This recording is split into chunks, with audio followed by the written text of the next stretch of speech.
दरूद सलाम सय्यदुल मुरसलीन रहमतुल लिल आलमीन शफीउल मुज़निबीन खातमुन नबिय्यीन सय्यदुस सकलैन इमामुल मुरसलीन शफीअ आज़म रसूल अकरम रहमत आलम नबीयुल अरब वल आज़म हबीब किबरिया अशरफुल अंबिया सय्यदुल अंबिया शफीअ महशर साक़ी कौसर आका इनामदार मदीना का ताजदार आफ़ताब नबूवत फ़ख्र मौजूदा सय्यदुल मखलूक़ात हज़रत मुहम्मदुर रसूलुल्लाह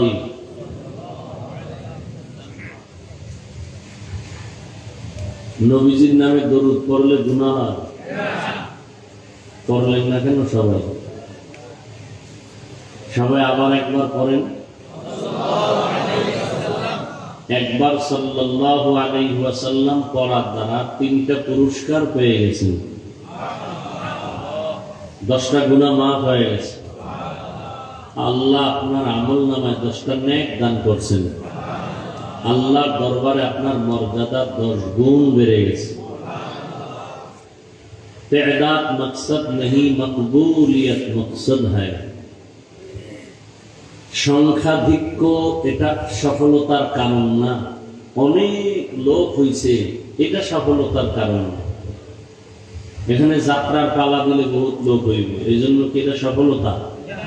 হ্যাঁ, লোক বেশি হওয়া সফলতার মানদণ্ড না, তওবা নসিব হওয়া সফলতার মানদণ্ড।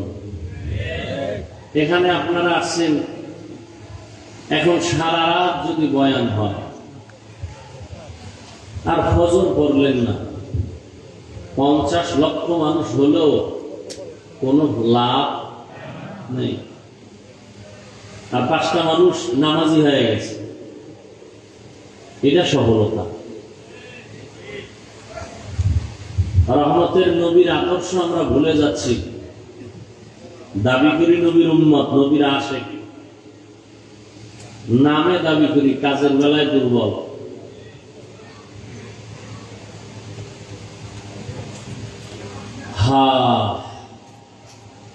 রহমতের নবী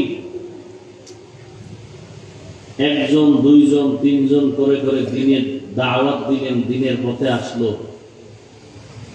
হযরত আলী রাদিয়াল্লাহু তাআলা আনহু 7 বছর থেকে 12 বছর, কেউ বলেন 10 বছর, এই বয়সে নবীর হাতে কালেমা পড়ছে। ওমর ফারুক রাদিয়াল্লাহু তাআলা আনহু 27 বছরে নবীর কাছে কালেমা যখন পড়েন, তখন নবীর কাছে মুসলমানের সংখ্যা 39 জন পুরুষ, 11 জন মহিলা।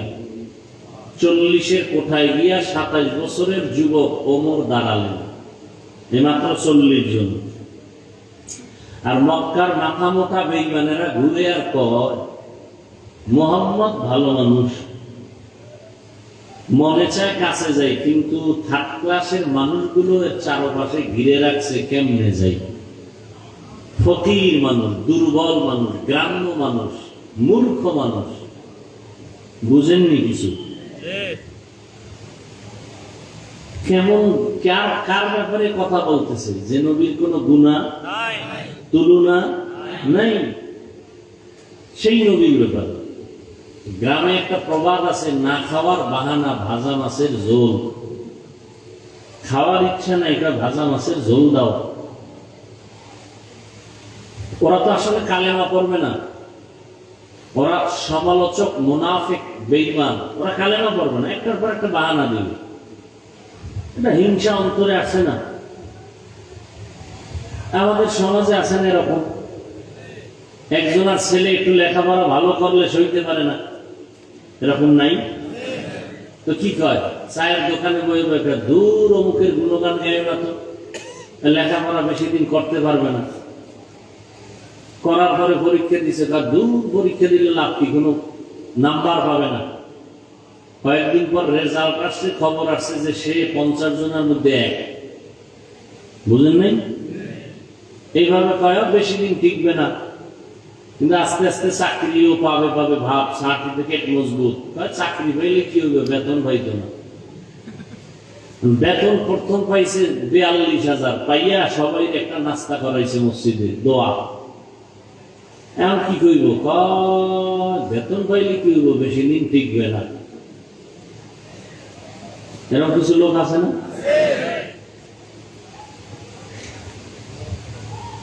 অতএব এই কথাটা বুঝাইলাম যে অনেক লোক হওয়া এটা সফলতা না। এবার আমার নবীর হাদিস তো আপনাদের অনেকের জানা আছে, বাংলাটা মনে আছে হয়তো মনে নাই, আমি স্মরণ করাই দিই। নবীজি বলেন, আমার আগের নবী ঈসা এবং মুসা আলাইহিস সালাম দুইজনার উম্মতের নাম বনি ইসরাইল। এরা নিজেরা হিংসা করে দলাদলি করে 72 দল হয়েছে। এই কথা তো পুরান কথা, শুনছেন না? নবী কি বলছেন, আমার আরো একটা দল কি বেশি হলো, টোটাল কত হলো বলেন? এর মধ্যে মাত্র এক দল জান্নাতি, 72 দল জাহান্নামী। এবার কোন দল বেশি, জান্নাতি না জাহান্নামী? 72 দল জাহান্নামী, এক দল মাত্র জান্নাতি। তাহলে জান্নাতি দল তুলনামূলক কিছুটা সংখ্যায় কি হবে, কম। দেখেন এই গরমে কিন্তু ঘুমায় না এই এলাকার মানুষ। আমি তো, আমার তো এটা আমার নিজের বাড়ির মতো, চাঁদপুরে লেখাপড়া করছি, উজানি লেখাপড়া করছি, এমন কোন গ্রাম আছে আমি ওয়াজ করি নেই। আমার এটি পরিচিত জায়গা না। মুজাফফরগঞ্জ, বরুড়া, সিফাসাফা কোনো বাদ আছে? এমন কোন গ্রাম বাদ নেই। এখন মানুষ চাইলেও সময় দিতে পারে না। তো এই এলাকার মানুষ সবাই যদি আসে, 5টা প্যান্ডেল দরকার। এরা কি করে, ঘুমায়? একটাও ঘুমায়। গজবের মোবাইল নিয়ে গরমে রাস্তায় হাঁটে আর এই কবিরা গুনাহ করতেছে। শুধু কবিরা গুনাহ, ছোট গুনাহ না। আর ওই মাইকের আওয়াজ যদি পায়, তাহলে আমি তো বয়ানের 2-1টা সমালোচনা ছাড়া কিছুই করবে না। হুজুরেরা কি আর ওয়াজ করবেন, তা তো জানা আছে। যাই হোক, আল্লাহ যাকে কবুল করবেন সে আসতে পারবে। এর নাম কপাল, এর নাম ভাগ্য, এর নাম তকদির। কপাল যদি ভালো না হয়, তাহলে আমি হাফিজুর রহমান কেন আর মক্কা মদিনার ইমাম কেন, স্বয়ং রসুল বয়ান দিলেও কালেমা কপালে আসে না। এরকম 2-1টা কপাল পড়াবে ইমানের নাম জানেননি? যে নবীজির মতো ব্যক্তির বয়ানও কালেমা পড়ে না, কত বড় নিকৃষ্ট বেঈমান, একটু নাম বলেন জানা থাকলে। আবু জাহাল, আবু লাহাব। এবার বুঝেন, এর নাম কপাল। আর কপালটা যদি খোদায় খুলে দেয়, তো রসুলকে জবাই করতে এইসব কালেমা বলে। বলেন তো কে? এর নাম কপাল, এর নাম কপাল। বয়ান হেদায়েতের চাবি না, বক্তার হাতে হেদায়েত নাই। হেদায়েতের চাবি একমাত্র আল্লাহর হাতে রাখছেন। আমরা চাইলেও নূহ আলাইহিস সালাম জীবনটা দিয়ে দিয়েছেন, হেদায়েতের পথে আনতে পারলেন না মানুষকে, উম্মতকে। বড় কঠিন জিনিস। এরপর আলহামদুলিল্লাহ ওয়াজের প্যান্ডেল দেখে অনেক গান বাদ্যওয়ালারা খুব হিংসায় মরে, আমগো প্যান্ডেলে মানুষ নাই, সব ওয়াজের প্যান্ডেলে গেছে। কিন্তু আমগো দুঃখ কম না যে ওয়াজ শুনে ঠিক ফজর পড়ে না, জোহর পড়ে না, আসর পড়ে না, মাগরিব পড়ে না, এশা পড়ে না। এই পাবলিক এখানে একজনও নেই। এটাও আমাদের খুব কঠিন দুঃখের কথা। নবীজির আদর্শ হিন্দুরা মানবে। এই যুবকেরা কথা বল, সত্য কথা বল, মানো আর না মানো। তোমরা তো অনেক ভিআইপি, আমরা বোকা। তোমরা নিজেরাই তো বলো টুপিওয়ালা আমরা বোকা, তোমরা খুব জ্ঞানী। ধন্যবাদ তোমাদেরকে, আল্লাহ তোমাকে জ্ঞানী বানাক। নাস্তিক হয়েও না জ্ঞানের বাহাদুরি করে, মা বাবার বরদোয়া নিও না জ্ঞানের বাহাদুরি করে, শিক্ষকের সাথে বেয়াদবি করিও না জ্ঞানের বাহাদুরি করে। জ্ঞানের বাহাদুরি করে তাসলিমা নাসরিন কি হয়েছে? আল্লাহ রেখায় আল্লাহ জানেন, নাউজুবিল্লাহ আসে না। এই এমবিবিএস ডাক্তার তাসনিমা নাসরিন জন্মভূমিতে থাকতে পারলো না। কপাল কপাল, ঢাকা কওমি মাদ্রাসার এক বড় প্রতিষ্ঠান মালিবাগ মাদ্রাসা, নাম শুনছেন? সত্য কথাটা স্বীকার করেন, বিশেষ করে যুবকদের বলি, তোমাকে জোর করে এখানে কেউ আনেনি, আল্লাহ নিয়ে এসে। অতএব যতক্ষণ আসো সত্য কথাটা স্বীকার করো, মানো আর না মানো ওটা তোমার বিষয়। তোমার কবরে তুমি যাইবা, আমার কবরে আমি যাবো। ওই সেদিন বরুড়া আসছিলাম কয়েকদিন আগে, একবার ডেট দিয়া করতে দেয় নাই আমাদের কিছু ভাইরা। সেদিন আসছি ঠিকই, প্যান্ডেল ট্যান্ডেল সব বন্ধ করায় দিছে, মাইক বন্ধ করায় দিছে। পরে ঘরের দরজার সামনে দিয়েছে, তা আমি স্টেজে উঠে, আরো কম মানুষ ছিল, আমি বললাম, ভাই আমরা ওলামায়ে কেরামরা তো আগের তুলনায় এখন প্রায় কাছাকাছি আসতেছে, আমরা মাঝে সাধারণ মানুষ মাঝে থেকে দ্বন্দ্ব করেন, লাভ কি? ইসলামের লাভ কি? আপনি আমার পাঁচকল্লি দেখলে খুব কষ্ট পান, সালাম দেন না, দিলেও নেন না, এর দ্বারা ইসলামের লাভ কি? তো বেঈমানদের লাভ। খ্রিস্টান মিশনারিরা টাকা দিয়ে মুসলমানকে খ্রিস্টান বানায়, কাদিয়ানি বানায়। আর আজকে আমরা হুজুর আলেম মুসলমান এক জায়গায় থাকলে বেঈমান নাস্তিকরা কথা বলার আগে আমগো অনুমতি নিতে বাধ্য হতো। কই, আমরা তো বলি না এই স্কুল বন্ধ করো, চাকরি বন্ধ করো, দাঁড়িয়ে রাখো, টুপিওয়ালা হও, তাবলীগ করো, না জাহান্নামে যাবে, এরকম তো বলি না। আমি পাঁচকল্লি মাথায় দিছি, অন্য টুপিওয়ালার তো গালি দেই নেই। আপনি মুসলমান হয়ে কেন গালি দিবেন? গালি শিখছেন কোথায়? মুহাম্মদের আদর্শে তো গালি নেই। মুহাম্মদ রহমাতুল্লিল আলামিন তার 63 বছর হায়াতে গালি দিবেন দূরের কথা, হাজারো গালি শুনছেন, কোনো জবাব দেন না। আপনি গালি শিখলেন কোথা থেকে? আপনি কি চান? যে দেশে কোন মুসলমান থাকবেন, আপনি একা জান্নাতে যাবেন? এটা রসুলের আদর্শ? বেঈমানরা রসুলকে সিসি করে, আর রসুল তাদের কাছে যায়, বুকে টানে, বিনয়ী হইয়া কথা বলে, গালি দেন না, জবাব দেন না, চোখ তুলে গরম ভাব নিয়ে নবী তাকান না কারো দিকে। মাত্র 13 বছরে মক্কা নগরী জান্নাতি মানুষ তৈরি হয়ে গেল, মাত্র 13 বছরে। তার ব্যাপের বাড়ি নেই, গালি নেই, সুন্দর ব্যবহার। কি শুরু করলেন? একটা টুপিকে কেন্দ্র করে আপনি আমাকে দূরে ঠেলে দিবেন, আর ভাববেন আমি আলাদা, আপনি আলাদা। কেন? কি বিষয় কি? ফায়দা কি আপনার? আপনি 8 রাকাত তারাবি বলেন, আমি 20 রাকাত পড়ি। আপনি বুকে হাত বাঁধেন, আমি নাভির নিচে বাঁধেন। আমি তো আপনার 8 রাকাতওয়ালাকে জাহান্নামী বলি নাই, হিংসা করি নাই। আপনি কেন 20 রাকাত নিয়ে কথা বলবেন? আর দ্বিতীয় কথা, আপনি যা করেন, আমল যদি করেন, সেটা আল্লাহর জন্য না।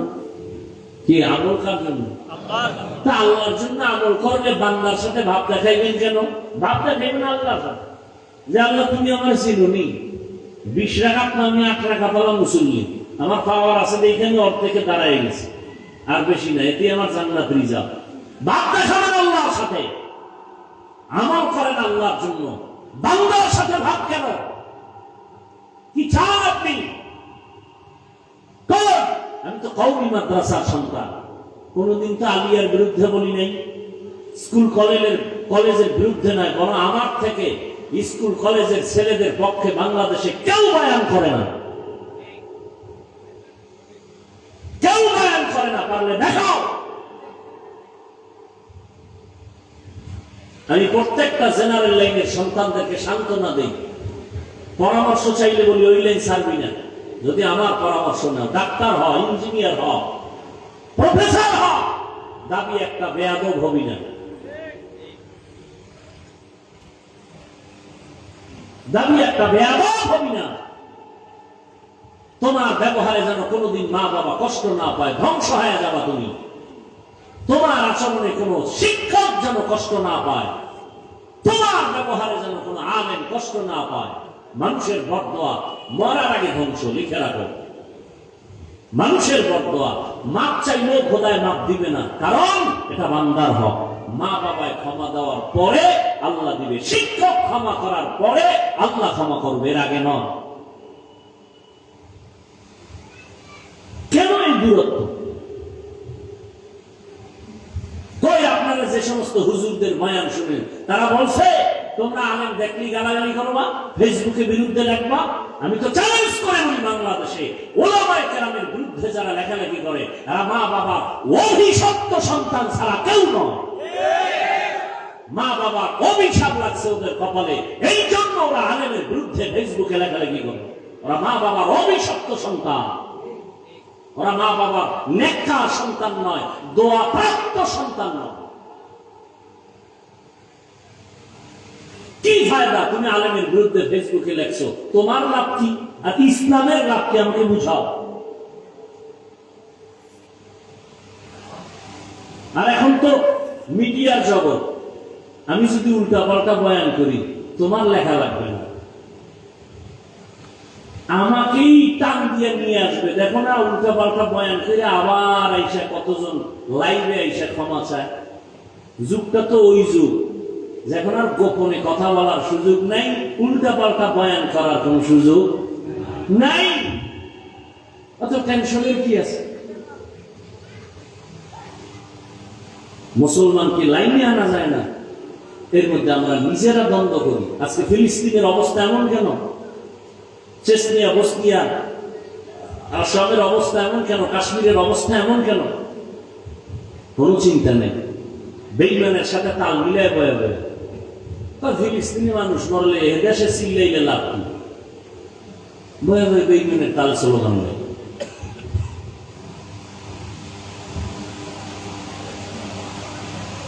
অথচ ইহুদি, খ্রিস্টান সমস্ত বিধর্মীরা ইসলামকে নিভাইয়া দিতে চায়। ওরা যত চায় তত আলো বাড়তেছে। কি আমি না বলছি শুরুতে পায়ে হাত দেওয়া লাগবে? বলো, নিচে নাইমে আসেন, সত্য কথাটা স্বীকার করো। বিড়ালের মতো কেন? করোনা, স্কুল বন্ধ, কলেজ বন্ধ, চাকরি বন্ধ, ব্যবসা বন্ধ, ট্রেন বন্ধ, বাস বন্ধ, সব বন্ধ। আল্লাহ চোখে দেখাই দিছে, কোরআনের মাদ্রাসা একটাও বন্ধ হয় নাই। আর কি দেখতে চাও? মাস্কের পরে মাস্ক, ট্রিপল মাস্ক লাগায় ঘুরে করোনা। 2 সন্তান শিক্ষিত কুলাঙ্গা, বাবায় করোনায় মরে গেছে, লোকের টাকা দিয়ে কয় লাশটা বাইরে ফালাই দিত, রাস্তার পাশে দিয়েছে, জানালা লক করে দিয়েছে। ওই 2 কুলাঙ্গার শিক্ষিত শয়তান একবারও জানালা খুলে তাকাইল না, বাবার লাশ কি কুত্তায় খাইল না জানা যাবে। এই দেশের করোনার শত শত লাশ আমার দেশের কিছু পুলিশ ভাইয়া আর সিংহ বা টুপিওয়ালা আলেমরা কাঁধে নিয়েছেন, গোসল করিয়েছেন, কাফন পরিয়েছেন, জানাজা পড়াইয়া কবরে দাফন করেছেন। একজন হুজুরেও করোনায় মরেন। আর কি দেখতে চাও?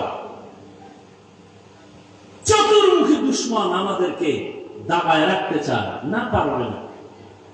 আমেরিকায় যাও, যে আমেরিকা, রাশিয়া, সারা দুনিয়ার বেঈমানদের ফাঁকে ফাঁকে ইসলামের আওয়াজ।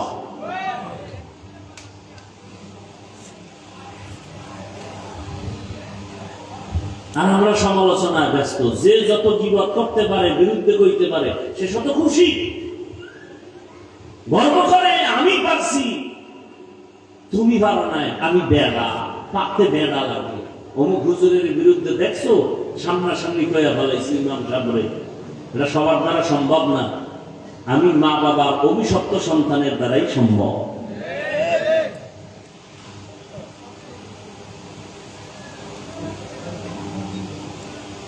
আল্লাহ বয়ে বয়ে সমালোচনা। তাবলিগ লাগে এই নেই, চরমনে লাগে এই নেই, উজানিও লাগে এই নেই, হাফিজ সাহেবের এই নেই। তোমার কি আছে? তুমি আমারে বললা অমুক, তোমার চিন্তাটা কে করবে?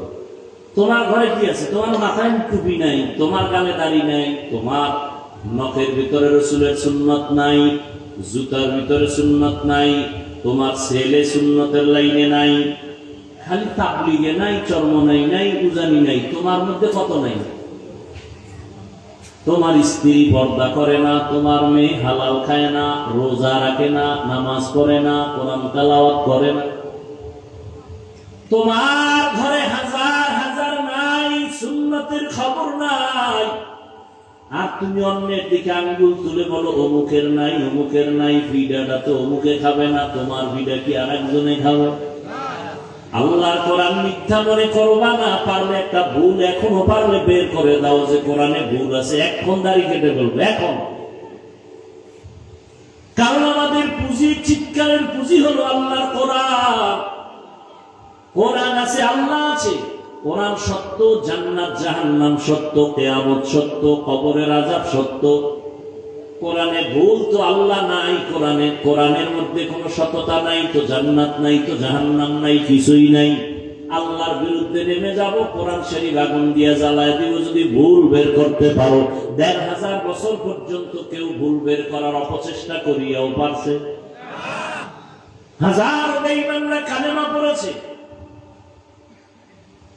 তাহলে তুমি চিন্তা করো, কোরআন সত্য, রাসূলের কথা সত্য, তাহলে কোরআনের ভিতরে যত বয়ান আছে তাও সত্য না মিথ্যা? সত্য। কোরআনের ভিতরে জান্নাতের বয়ান আসেনি? দেখছেন? কইলাম পাও ধরে যে একটু সত্য কথাটা স্বীকার করো। কত ভাবলই এখনো বই আছে যে চিন্তা করে কথা বলবো, এতে আমার বংশের মান কত নিচে চলে যাবে, এখানে বই চিল্লানো কি সম্ভব? কোরআনের ভেতরে জাহান্নামের বয়ান আসেনি? আছে। দিন থেকে কথা তো ইনশাআল্লাহ। কোরআনের মধ্যে কেচ্ছা কাহিনী নাই? কেচ্ছা কাহিনী কয়, কেচ্ছা কাহিনী কয়। ওই পৃথিবীতে শ্রেষ্ঠ কিচ্ছার কিতাব হলো কোরআন শরীফ। কোরআন শরীফের ভেতরে বাঘের কথা আছে, বাঘের কিচ্ছা আছে। কোরআন শরীফের ভেতরে হাতির কেচ্ছা আছে, কোরআন শরীফের ভেতরে গরুর কেচ্ছা আছে, সাপের কেচ্ছা আছে। কি ওলামায়ে কেরাম নাই? কোরআন শরীফে হাতির কেচ্ছা আছে, পিপিলিকার কেচ্ছা আছে, মশা মাছির কেচ্ছা আছে। আল্লাহ পিপিলিকার নামে সূরা নাযিল করেছেন, সূরাতুন নাম, আনকাবুত, ফিল, বাকারা, গরুর সূরা। আর তুমি কও কিচ্ছা কাহিনী। ২,০০০ উপরে আয়াত আছে শুধু কিচ্ছা কাহিনীর ওয়াজ। তুমি কি জানো কোরআন শরীফ সম্পর্কে? ২,০০০ উপরে আয়াত আছে কোরআন শরীফে শুধু কিচ্ছা কাহিনী। বাঘের কেচ্ছা, সাপের কেচ্ছা, হাতির কেচ্ছা, গরুর কেচ্ছা, কেচ্ছা কাহিনী। আল্লাহ কেচ্ছা বলছেন তোমাকে কেচ্ছা শিখাবার জন্য নয়, হেদায়েতের জন্য। হেদায়েতের জন্য। ওই কেচ্ছাই আমরা বলি, যেই কেচ্ছা বললে মানুষের দিলটা নরম হয়। আমরা সোনামন্দের গান গাই না, আমরা রবীন্দ্রনাথের কেচ্ছা বলি না, আমরা ওই কেচ্ছাগুলো বলি যে কেচ্ছা শুনলে মানুষের দিল নরম হয়, চোখে পানি। এটা তোমার আপত্তি কেন?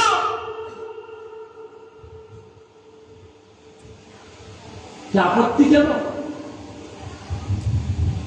সাধারণ মানুষের ভেতরে বিভ্রান্ত কেন?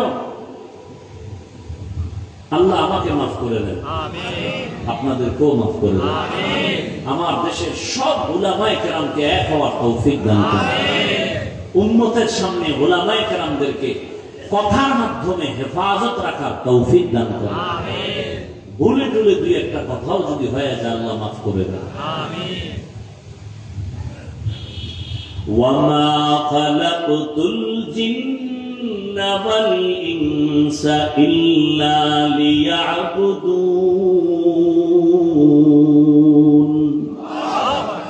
আল্লাহ বলেন আমি মানুষ আর জিনকে সৃষ্টি করি নাই। হ্যাঁ, সৃষ্টি করেছি একমাত্র ইবাদতের জন্য। রহমতের নবী বলেন লা তাআতা লি মাখলুকিন ফি মাসিয়াতিল খালিক। আল্লাহকে বেজার করে ভিন্ন কারো আদেশ নিষেধ গ্রহণ করা হারাম। আল্লাহকে বেজার করে মা বাবার কথা মানা হারাম, আল্লাহকে অসন্তুষ্ট করে পীরের কথা মানা হারাম, আল্লাহকে বেজার করে কোন নেতার কথা মানা হারাম। দুনিয়ার সবাইকে বেজার করা সম্ভব, আমার আল্লাহকে অসন্তুষ্ট করা সম্ভব নয়। এর নাম মুমিন। দাড়ি রাখলে আল্লাহ খুশি, ম্যাডাম বেজার। দাড়ি রাখলে ম্যাডাম খুশি, পর্দা করলে শালি দুলাভাই বেজার, আমার আল্লাহ খুশি। এখন তুমি কি আল্লাহকে খুশি করবা নাকি তোমার ম্যাডাম রে খুশি করবা? এটাই তো তোমার ইমানের পরীক্ষা। আল্লাহকে বেজার করা যাবে না, দুনিয়ার সব বেজার হয়ে যাক, এতে আমার আপত্তি নাই। কারণ হায়াতের মালিক দুনিয়ার কেউ না, আমার আল্লাহ। রিজিকের মালিক কোন নেতা না, আমার আল্লাহ। মরণ দেওয়ার মালিক আমার আল্লাহ, সম্মান দেওয়ার মালিক আমার আল্লাহ। সম্মান দেওয়ার মালিক কে? কোন মানুষের কাছে যদি সম্মানের চাবি থাকতো তাহলে হুজুরকে কত আগে পাড়াইয়া মাইরে ফেলাইতো। কিন্তু যতই বাঁকাতেরা কথা কয়, হুজুরকে সম্মান তো কমাইতেই পারে না। যত কমাইতে চায় তত বেড়ে যায়। চেয়ারম্যান সাহেবের চেয়ারের মেয়াদ আছে, কোরআনওয়ালার চেয়ারের কোন মেয়াদ নেই। আছে? মেরা এজাজু করদন বেহিসাব, খলকে রাদাতন জওয়াবে বাসওয়াব, হক না দারদ দোস্তে খলকা জারে রামা, মিস্তে ই খসলত একে দিনদারেরা। এই যে একটা কবিতা বললাম ফার্সি ভাষায়, খারাপ লাগছে? আল্লাহর সাক্ষী খোলা আসমান, সারাটা ভরপুর মাথার তাল্লুর বাজে, সত্য কথা খারাপ লাগছে? আল্লাহর কথা, আল্লাহর প্রিয় বান্দাদের কথা মজাই মজা। যার অন্তর নষ্ট ও বলবে ভালো লাগে। কেন? অন্তর নষ্ট। জমিন ফেটে গেছে রৌদ্রের তাপে, লাঙ্গল চালায় চলে না, ট্রাক্টর চালায় চলে না। ও আল্লাহ নরম কেমনে করুন? তোর বাপেরে দিয়েও ভাবতি না, কি করা?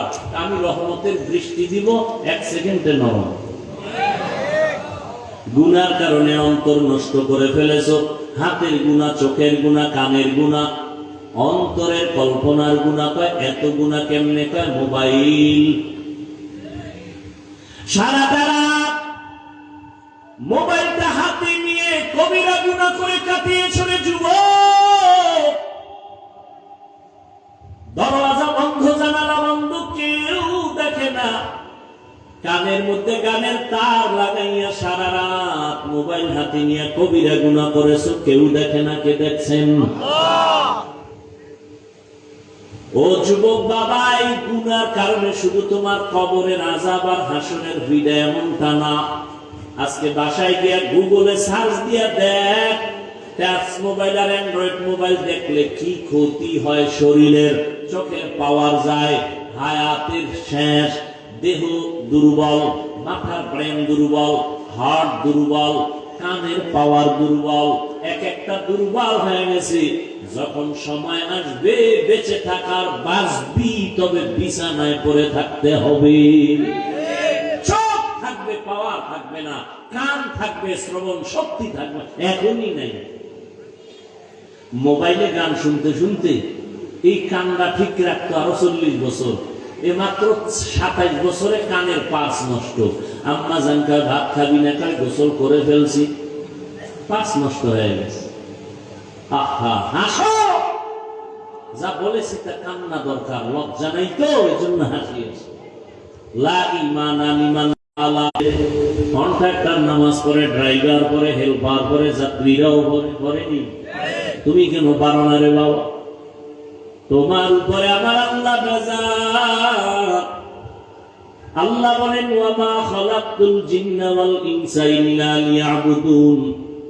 ও যুবক বাবারা, ও বৃদ্ধ বাবাজিরা, পর্দার আড়ালের আম্মা জানেরা, এখানে আমরা যারা বসছি সবাই আমরা মুসলমান, ঠিক নেই? আপনাদের আল্লাহ আমার আল্লাহ দুই, আপনাদের নবী আমার নবী। এই জবান খুলো। আপনাদের কোরআন আমার কোরআন, আপনাদের ধর্ম আমার ধর্ম, আপনাদের কালেমা আমার কালেমা, আপনাদের কাবা আমার কাবা। আপনি আমি দুনিয়াতে আসছি সিস্টেম, আপনারা লঙ্গি পরে আসছেন। আবার যেদিন বিদায় বেলা ডাক চলে আসবে, যাওয়ার বেলায় মরণের কালে কাফন হবে সংখ্যা কয়টা? পুরুষের 3টা, মহিলাদের 5টা, কালার হবে আলাদা নাকি? কুমিল্লা জেলায় যারা আছে, চাঁদপুর সহ, এদের কাফনের কালার একরকম, ঢাকাওয়ালাদের কালার আর এক রকম, তাবলিগওয়ালাদের কাফনের কালার একরকম, যারা তাবলিগের লাইনে নাই তাদের কাফনের কালার আর এক রকম। একটু চিন্তা করো। আল্লাহ কুকুর শুয়ারের জ্ঞান দেয় নাই গবেষণা করার, আল্লাহ মানুষকে দিয়েছেন একটু চিন্তা কর। এর মধ্যে রহস্য আছে না নাই? মরণকালে কাফনের কালারও সমান, কবরের সাইজ হবে একটু আলাদা। আপনাদের এলাকার কবরের সাইজ 10 হাত না সমান? কবরে রাখার পরে ফেরেশতা কয়জন? 2 জন। কয়জন? প্রশ্ন হবে 3টা। কয়টা? আমারও যেই প্রশ্ন, আপনাকেও সেই প্রশ্ন, শিক্ষকের যেই প্রশ্ন, ছাত্রকেও সেই প্রশ্ন, বেঈমানের যেই প্রশ্ন, মুমিনেরও সেই প্রশ্ন। সবার বেলায় প্রশ্ন কি? রবের পরিচয় দাও, ধর্মের পরিচয় দাও, রাহমাতুল লিল আলামিনের পরিচয় দাও। এবার একটু ফলাফল মিলাও। তোমার আমার আল্লাহ এক, নবী এক, কোরআন এক, কাবা এক, ধর্ম এক, কালেমা এক, কাফন এক, কালার এক, কবর এক, প্রশ্ন এক। কিন্তু তাকাইয়া দেখো, তুমি আল্লাহ মানো, নবী মানো, কোরআন মানো, কাবা মানো, হাদিস মানো, তোমার আমার বয়ান করা লাগবে কেন? বয়ান তো হিন্দুদের করবো, কারণ ওরা নবী চিনে না, ওরা কাবা চিনে না, ওরা কোরআন বুঝে না। বয়ান তো খ্রিস্টানদের গির্জায় গিয়া করবো, তোমাদের কেন বয়ান? তাও আবার 12 মাস, তাও আবার একদিক না। তাবলীগওয়ালারাও বয়ান করে, পীর সাহেবরাও করে, আমরা বক্তারাও করি, জুমার দিন খতিবরাও করে। এত বয়ান, এত বয়ান, এত বয়ান, এরপরও বাবা তুমি টুপি পরো না। আমি টুপি ছাড়তে চাই না, টুপি তুমি মাথায় দিতে চাও না। আমার টুপি না দিলে লজ্জা লাগে, তোমার টুপি পরতে লজ্জা লাগে। আমি দাড়ি কাটতে লজ্জা পাই, তুমি দাড়ি রাখতে লজ্জা পাও। আমি মসজিদে না ঢুকলে লজ্জা পাই, তুমি মসজিদে ঢুকতে লজ্জা পাও। আসলে কি তুমি ভিআইপি মুসলমান? হ্যাঁ, তাজা শয়তান। তোমার আমার আল্লাহ এক, নবী এক, কোরআন এক, কাবা এক, ধর্ম এক, সব এক। তোমাকে বয়ান করতে হবে কেন? আচ্ছা, বয়ান করার পরেও তো ফলাফল নেই। যেখানে যাই লোকজন হয়েছে, ফজর করে নাই, জোহর করে নাই, আসর করে নাই, মাগরিব করে নাই, এটাও নাই। আশাকে রসুল, টাটকা আশাকে রসুল। এরপর হুজুর আলহামদুলিল্লাহ ইমান তাজা। রাগ করবেন না, বুঝাবার জন্য বলি। চিন্তা করো, আসল জিন্দেগি কয়দিন? আর কয়দিন? এই যে রমাদানের ঈদ গেল, কত যুবকের লাশ নাই, তাজা লাশ চলে গেছে। একসাথে 14 জন নেই, 11 জন নাই, 24 জন নাই, খবর নেই আপনাদের? এই ঈদের সময় কত নতুন করে এখন মরণের আর এক ফাঁদ বাইরে হয়েছে, বাইক। কি যুবকেরা?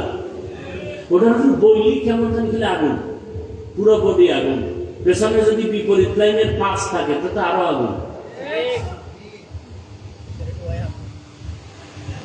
হায় হায় হায়, কি বয়ান করব?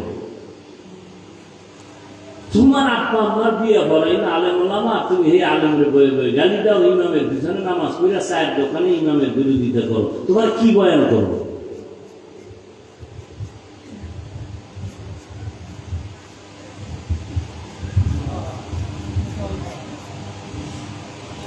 আল্লাহ তাআলা বলেন, আমি মানুষ আর জিন বানাই নাই, পাঠাই নাই, সৃষ্টি করি নাই। হ্যাঁ করেছি, ইবাদতের জন্য।